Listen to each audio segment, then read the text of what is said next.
Welcome back to the garden. So today's video is all about creating my own wild meadow flower seed, and this is using all my old seeds that everybody has knocking around, right? So we all have that tin that just accumulates seeds. So I'm going to go through mine and see what I can create, what I like in my garden.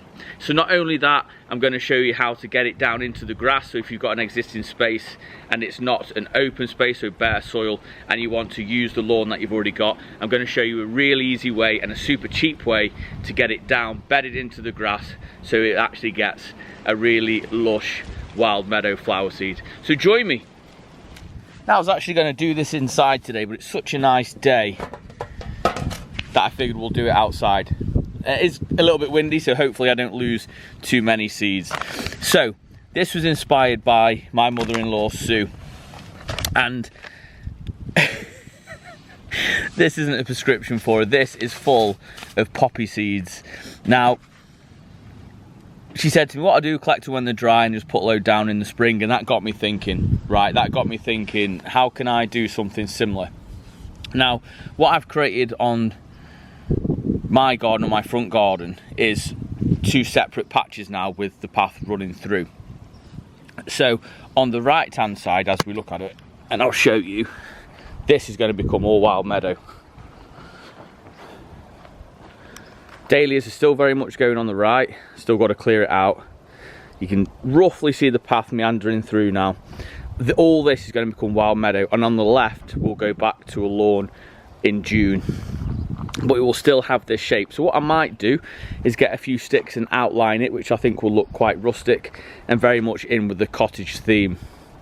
And then here I'm going to create my own wild meadow. So waffled on enough, let's get into it.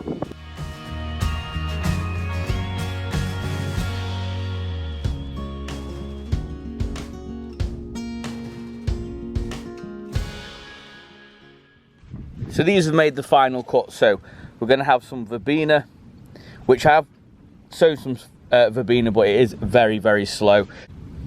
I have some Jolly Jester marigolds.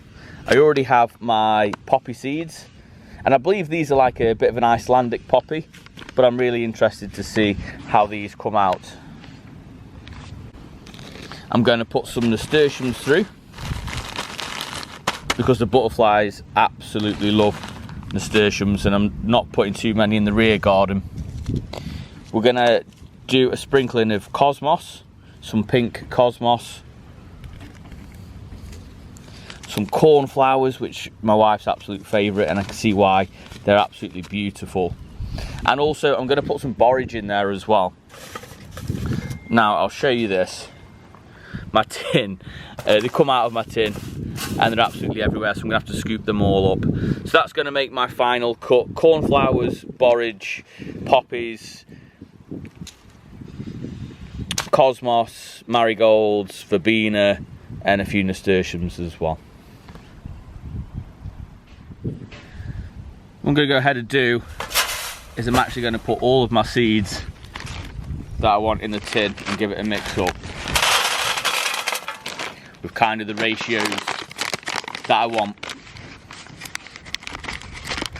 These are the poppy seeds. These are amazing.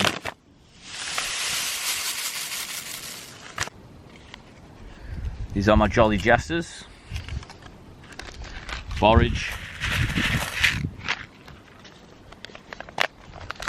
cosmos, which already have some sown, which I'll put in just now, cornflowers, and then just for good measure we're going to add some verbena as well. And I've also bought for £1 from the pound shop some shake and rake natural flower and garden. I bought 2 packs of these. I don't expect too much from this with it just being £1, but maybe we can get some added wildflowers into the mix that I'm already doing. So from total today, it's only cost me £2 for these, and obviously once upon a time it cost me a fair bit for my seeds, but they're not doing anything, and after a while seeds don't really work that well anyway, so they use up their energy and they don't really do anything. So we're going to add these to that, and then we're going to get on to do some raking.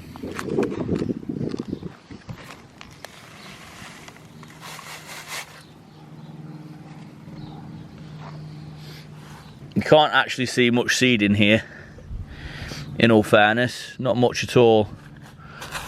So we're going to give this a really good mix.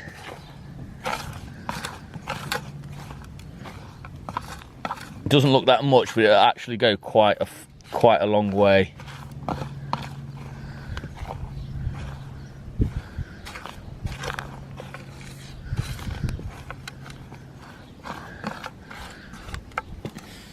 That looks good to me. So next job, I need to disturb the grass and the soil. So what I'm going to do is going to rake out all the moss just to create some bare soil really. I'm going to put a little bit of garden soil over the top of it all, which I'm just going to get out my beds, and then I'm going to scatter it. So if you started from scratch and you've dug over a bed, then you won't have to do this, but in case you do want to put this into a lawn, this is going to be your best way to do it.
So what we try to do is just take out some of that old grass and moss, just so we can see patches of soil again. So by far the easiest way to actually apply your seed is just by hand, and that's what I'll be doing today. So you can do it as thinly or as thickly as you want, depending on what kind of result you want. I'm going to put it in quite thin. I've not got loads, but it'll cover the area brilliantly. So if I find that I've got lots left over at the end, I'll just simply give it another one. So let's get on with this job.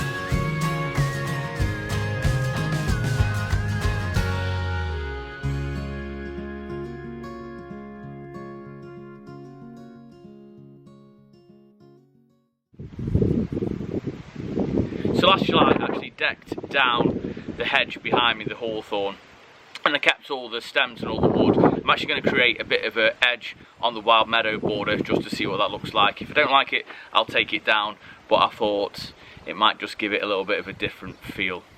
So we've got to dig these out, and that's my next job.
I hope you enjoyed it. I hope I give you guys some inspiration to get your own meadow patch.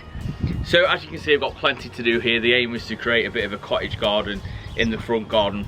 If you did enjoy it, then please give it a big thumbs up, as it really does help the channel out, and drop a comment down below as it helps share it out to others who love gardening just like we do. But until next time, and I hope you follow along, we'll see you in the garden. Take care, guys.